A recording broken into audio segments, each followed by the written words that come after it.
if you're in open world PvP, there's these little gates that you touch to pass through to go to the other side of the gate. It's like a little colored area. And if you're a elementalist and you turn into your little mist form, you can go through the mists. You can go through a gate and save yourself. So if they don't finish you off quick enough, you can just turn into mist and leave, whereas everyone else has to somehow get back up. It's kind of gay. I'm sure they'll fix that.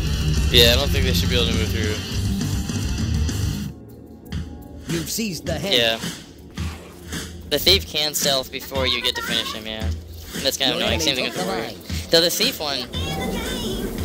one is significantly more gay than the warrior one, because the warrior one only knocks you down once, but the thief one has such a short cooldown. If you don't find them within about 4 seconds, they can use it again before you finish them off. So it's pretty funny.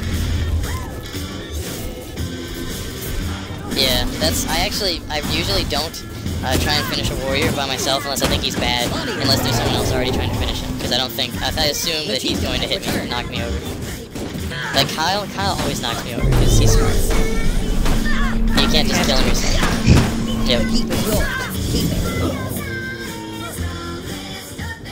See, I solved this problem by never dying. Hey, my name's Greg. I haven't actually got. I mean, really, I don't. Like, I will, like, occasionally, if it's, like, their whole team against me. Obviously, I'm gonna die. I'm gonna put up a fight. It's gonna take a little while, but I will end up dying at some point. Drake, you need to work on that. You can just solve that and never die. I know.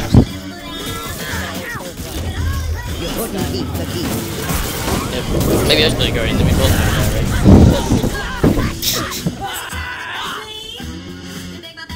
You also heal other people, so you heal me on top of me healing me, on top of you healing you and me healing you. Yep.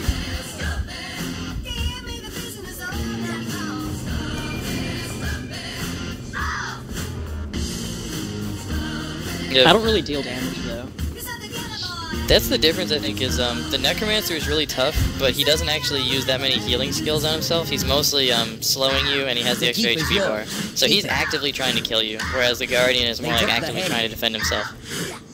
So the Necromancer but then again, the Necromancer can't help anybody. He only is tough himself, whereas the Guardian's like, I'm gonna make everyone take a third damage 4 times. Yep. Like, well, that seems reasonable. Also, I have this little thing called Aegis, which I can put on all my allies. See, it passive is like I traded into it to where whenever an Aegis is destroyed, it heals whoever it's on. You've seized the head. Kyle did that. Give an Aegis to all of them. And then every single... It blocks all the next attacks that hit them, and it heals them whenever it's destroyed. So it's just like so good. Yeah. On top of Kyle stole my Chieftain once, and then we had like a minute-long battle where I kited him in circles. Yeah. It was extremely close, yeah. It was pretty damn funny. I must have healed myself like 4 times in that fight. And I went in and out of little form and feared you and stuff. Yep. I thought you were gonna kill me that one time when you smashed me.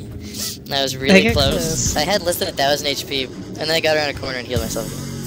Yep. My little dudes they were fighting it out. They kept trucking on. Were you a Nec? Yeah, I was Really? a Necromancer. I was like a pet Necromancer.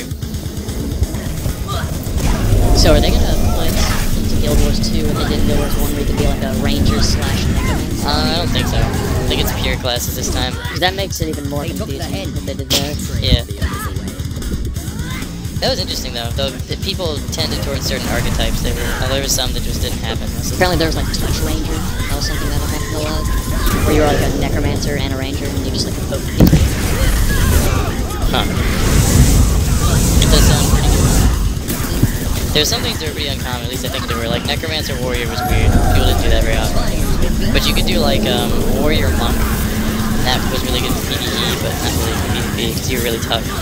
And then I was a pure monk, is what I played the most. I'm not nearly as well versed in Guild Wars stuff as like Matthew is, I'm sure though. But I bought it, and I did a PvE some, but I never beat it, I never got to max level. And I never did any raids or anything like that if I had that. I just did some PvP. Though I was pretty awesome as like a pure monk healer person. I never found a guy who could actually kill me by himself. They always needed several people, and unless there was a Mesmer, it seemed like you could survive against a team of 5 people. They just could not finish you off because you had all these skills you could use to heal yourself. And there's this one really bullshit damage reduction spell you could put on yourself. It was like a Guardian skill.